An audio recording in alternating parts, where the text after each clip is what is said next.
It was past midnight when I finally left the office. I had been working late for the third night in a row trying to finish an important project. Exhausted and ready for the weekend, I hurried to my car in the mostly deserted parking garage. As I dug for my keys, I heard it. The soft cries of a cat coming from somewhere in the garage. It sounded pitiful, like it was in pain. It immediately took me back to when I was 10 years old and my beloved cat Mittens had wandered outside and gotten hit by a car. I never forgot hearing her pained meows as my dad and I tried to save her. I had carried guilt ever since, feeling I should have protected Mittens. So when I heard this cat crying tonight, I felt compelled to find it. I couldn't let another innocent animal suffer the same fate. I walked around trying to find the source, the cries getting more pained. Turning a corner, I spotted a dark shape near the wall. A kitten, small and covered in dirt, crying loudly with a distressed meow. As I approached, it turned to look at me with eyes that seemed almost human. Unsettled, I reached down slowly to pick it up. Suddenly, it twisted around impossibly fast and scratched my hand, drawing blood. I yelled and pulled back. That's when the thing let out a bone-chilling scream, distorted and almost demonic sounding. This was no ordinary animal. As the creature glared at me, its eyes seemed to shift from green to glowing red, its pupils thinning to slits. The cry morphed into a wail that sounded perversely human. I stumbled back in shock. How could this be? But when it scratched me, it felt more like razor-sharp claws than any cat.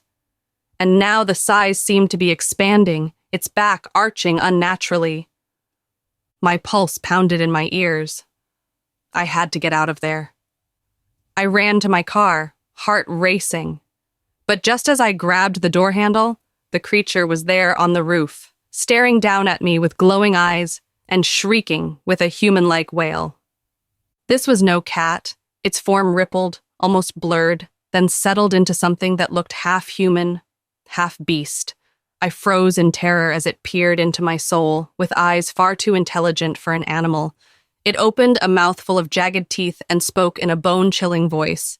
You cannot escape what is already inside you! I screamed and got in the car, locking the doors right as it pounced, making the vehicle rock violently. I tore out of the parking garage, the creature's screeches fading into the night. As I raced home, my scratched hand radiated burning pain. In my rearview mirror, I kept imagining I saw flashing red eyes pursuing me in the darkness. I slammed my door shut and deadbolted it behind me, gasping for breath. The creature knew where I lived. I was certain of it. I needed to get as far away as possible. Frantically, I packed a bag and got back in the car, picking a direction and just driving. The road stretched on for hours through remote countryside. Exhaustion finally forced me to pull into a deserted rest stop and attempt sleep.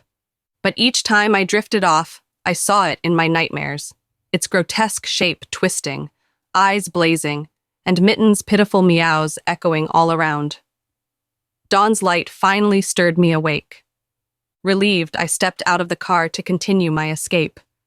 But in the early morning fog, there by the trees, two glowing eyes fixed on me. That wrenching cry pierced the air once again. It had tracked me through the night, found me. But how?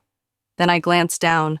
The scratches on my hand were now pulsing, red veins spreading up my arm. A jolt of realization hit. When it marked me, it formed some kind of psychic connection.